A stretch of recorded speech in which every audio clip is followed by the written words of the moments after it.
यानंतर जाऊया थेट देवेंद्र फडणवीस यांच्या पत्रकार परिषदेत।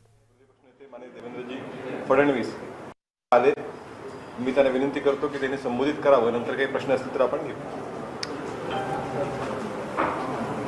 मी सर्वप्रथम माननीय सर्वोच्च न्यायालयाचे मनापासून आभार मानतो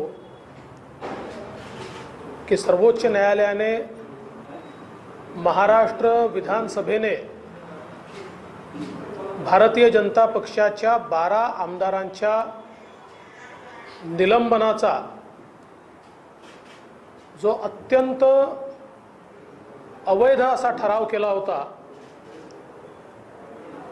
त्याला रद्द केलेला आहे आणि हे 12ही आमदार पुन्हा एकदा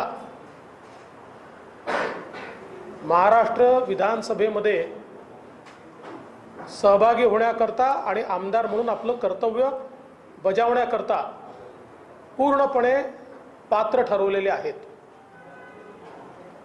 खरं तर हा निर्णय याकरता महत्त्वाचा आहे की हे 12ही आमदार राज्य सरकारने ओबीसी आरक्षणाच्या संदर्भात जो काही घोळ घातला त्याच्या विरुद्ध आवाज उचलत होते आणि अशा वेळी सभागृहात न घडलेल्या घटनेकरता आणि उपाध्यक्षांच्या चेंबरमध्ये जी काही घटना घडली त्याचे कपोकल्पित वर्जन तयार करून त्या वर्जनच्या आधारावर म्हणजे एक प्रकारे षडयंत्र रचून या 12 लोकांना निलंबित करण्यात आलं होतं। एक प्रकारे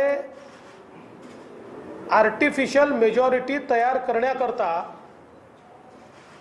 12 लोकांना 1 वर्षाकरता निलंबित करण्यात आलं होतं।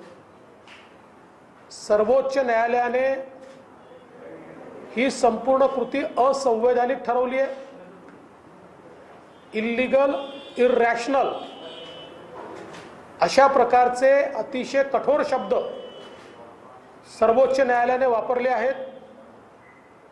म्हणजे एक प्रकारे महाराष्ट्र सरकारला आणि त्यांच्या असंवैधानिक कृतीला ही एक थप्पडच आहे की जी या निर्णयामुळे लागलेली आहे। महाराष्ट्रामध्ये सातत्याने संविधानाची पायमल्ली चालली आहे, अब्यूज ऑफ पॉवर हे अतिशय ब्लॅटंटली होत आहे आणि त्याचा कळस म्हणजे हा निर्णय होता। खरं म्हणजे सर्वोच्च न्यायालयाने महाराष्ट्र सरकारला एक संधी दिली होती। मागच्या हिअरिंगमध्ये अधिवेशनापूर्वी जे हिअरिंग झालं होतं त्याच्यामध्ये सर्वोच्च न्यायालयाने सांगितलं होतं की हे जे 12 आमदार आहेत या 12 आमदारांनी अध्यक्षांकडे अर्ज करावा आणि त्या संदर्भातला निर्णय हा विधानसभेने घ्यावा, तसं 12 लोकांनी अर्ज केला होता। परंतु सत्तेचा अहंकार हा डोक्यामध्ये असल्यामुळे त्याच्यावर कारवाई करण्याकरता नकार हा या सरकारने दिला। खरं तर माझ्यासहित आमचं सगळ्यांचं मत आहे की विधानसभेची कारवाई ही न्यायालयाच्या कक्षेच्या बाहेर असली पाहिजे आणि ती बाहेर आहेच।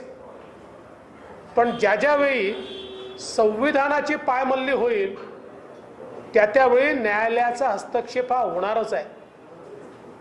आणि ज्यावेळेस 12 लोकांनी अप्लाय केलं त्यावेळेस मी सांगितलं होतं, बीएससीच्या मीटिंगमध्ये सांगितलं होतं की तुमचा निर्णय अनकॉन्स्टिट्यूशनल आहे, असंवैधानिक आहे, सर्वोच्च न्यायालयात तो टिकणार नाही, त्यामुळे आता 6 महिने तसे झाले आहेत, तुम्हीच विधानसभेनेच हा निर्णय घेऊन सरकारने हा निर्णय घेऊन यांना परत घ्यावं म्हणजे आमच्या विधानसभेची अब्रू वाचेल आणि जो आपला सर्वोच्च अधिकार मिळालेला आहे हा अधिकारी अबाधित राहील, याच्या कक्षेमध्ये न्यायालयाला शिरता येणार नाही।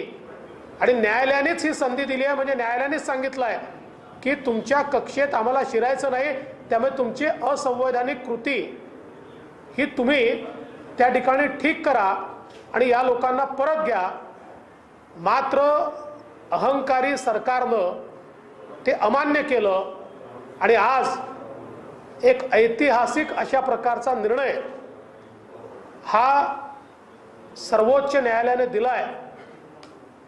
खरं म्हणजे हा निर्णय असा आहे की ज्या निर्णयानंतर खरं तर या सरकारवर जबाबदारी फिक्स झाली पाहिजे।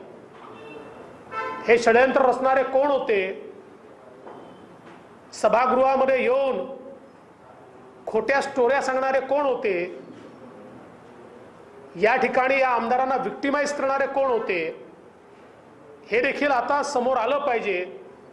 आणि ज्यांनी ज्यांनी ही कारवाई केली त्यांनी या 12 मतदारसंघातल्या नागरिकांची बिनशर्त माफी मागितली पाहिजे, अशा प्रकारचा आमचा आग्रह आहे। या निर्णयामुळे निश्चितपणे सभागृह चालवत असताना मेजॉरिटीच्या भरोशावर ॲब्यूज ऑफ पॉवर करता येणार नाही, अशा प्रकारचा प्रेसिडेंट आता सर्वोच्च न्यायालयाने या ठिकाणी सेट केला आहे। आणि म्हणून मी सर्वोच्च न्यायालयाचे मनापासून आभार मानतो। आज देश के उच्चतम न्यायालय ने, सुप्रीम कोर्ट ने महाराष्ट्र के सस्पेंडेड 12 विधायकों के मामले में जो ऐतिहासिक फैसला दिया है, मैं सर्वोच्च न्यायालय का बहुत बहुत आभार व्यक्त करता हूं और ये मानता हूं कि इस निर्णय के कारण सुप्रीम कोर्ट ने महाराष्ट्र को फिर एक बार लोकतंत्र, डेमोक्रेसी बहाल की है। जिस प्रकार से महाराष्ट्र की सरकार ने आर्टिफिशियल मेजॉरिटी तैयार करने के लिए 12 एमएलएस को 1 साल के लिए सस्पेंड किया था, ये 12 एमएलएस ओबीसी के हक के लिए सभागृह में संघर्ष कर रहे थे और उपसभापति के चेंबर में जो बात हुई उसको आधार बनाकर, और जो घटना घटी ही नहीं ऐसी घटना का सृजन करते हुए अपनी खोपड़ी से ऐसी कहानी तैयार करते हुए ये 12